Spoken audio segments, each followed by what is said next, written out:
শুভ সকাল বন্ধুরা, কেমন আছো তোমরা সবাই? জানিও বিজে মল্লিকা ব্লগে তোমাদেরকে অনেক অনেক স্বাগত জানাই। চারিদিকে হালকা কুয়াশা, তার সাথে সূর্যের আলো কতটাই না সুন্দর এবং স্নিগ্ধ শান্ত পরিবেশ লাগছে। এই ভিডিওর ক্লিপটা মোটেও কিন্তু আমি নিইনি, বরমশাই গিয়েছিল সকালবেলাতে একটু মাঠের দিকে, সেই কিন্তু ক্লিপটা নিয়ে এসেছে। সকাল হয়েছে অনেকক্ষণ, কিন্তু এই কুয়াশার কারণে না খুব একটা তেমন চারিদিকে ভালো করে পরিষ্কার দেখা যাচ্ছিল না। আর সকালবেলাতে ঘুম থেকে উঠে বরমশাই আগে গ্যাসটা ঠিক করে দিল, কারণ সে যাবে হচ্ছে গিয়ে প্র্যাকটিসে আর আমি করব রান্না, সেই কারণে কিন্তু আগে ঠিক করে দিল। তারপর সে বেরিয়ে গেল। সকালের আশিবাসী হাতের কাজগুলো সেরে নিয়ে কিন্তু একেবারে ফ্রেশ হয়ে এখন আমিও বসে পড়েছি সকালে ব্রেকফাস্ট করার জন্য। আর কালকে যে পাউরুটি তার সাথে বিস্কুট নিয়ে এসেছিলাম সেটাই ঠাকুমাকে দিয়ে দিলাম অল্পটা।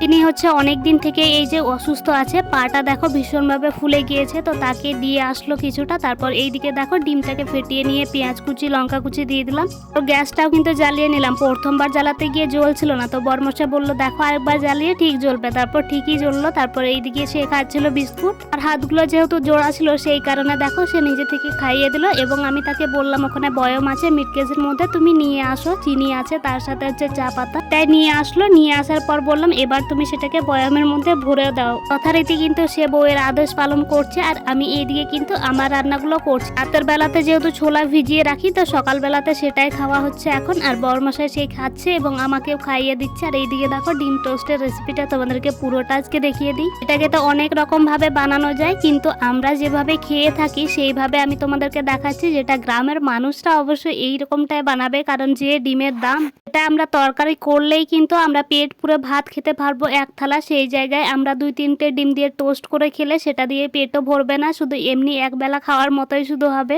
খাওয়া দাওয়ার শেষে হঠাৎ করে দিভাই ফোন করে এবং একটা জ্যাঠা নাকি মারা গেছে এবং আমাকে সেখানে যেতে হবে। তাই দেখো ঝট করে আমি রেডি হয়ে গেছি। আর বড় একটু যাবে তার মামার বাড়ির দিকে, সেই কারণে কিন্তু দুজনেই আমরা রেডি হয়ে গেছি। আর এখানে তার ম্যাচ আছে, সেই কারণে কিন্তু আজকে কাজে বন্ধ দিয়ে সে যাবে। আর এইদিকে ভেজা গামছাটাকে সে দেখো বেঁধে নিয়ে যাবে, কারণ সেখানে গিয়ে তার সেটা প্রয়োজন হবে, সেই কারণে। দেখো দেখো কাণ্ড, একটা জিনিস তো তোমাদের আমি বলতেই ভুলে গেছি, এইদিকে প্যাকিং করে আমাকে ব্যাগটা ধরিয়ে দিল। আর আজকে আমি নতুন কুর্তিটা পরেছি, কেমন লাগছে অবশ্যই তোমরা কমেন্ট করে জানাবে। তবে সুন্দর করে রেডি হয়ে হাতের মধ্যে ঝোলা ধরিয়ে দিল, কেমনটা লাগে বলো তো। তার উপর থেকে এই যে আমাদের এই পালসারটাতে যাব, কেটিএমটা আজকে নিয়ে যাব না, এই পালসারটা নিয়ে যাব। কোনোদিন ওঠার ভাগ্য হবে কিনা এসবে আমি সেটা জানি না, কিন্তু এগুলোকেই নাম দিয়ে সেটা ভেবেই এটাতেই উঠে বসে পড়ি। বরকে চাইলাম টাকা, কারণ যাবো যেহেতু ভাড়া তো লাগবে।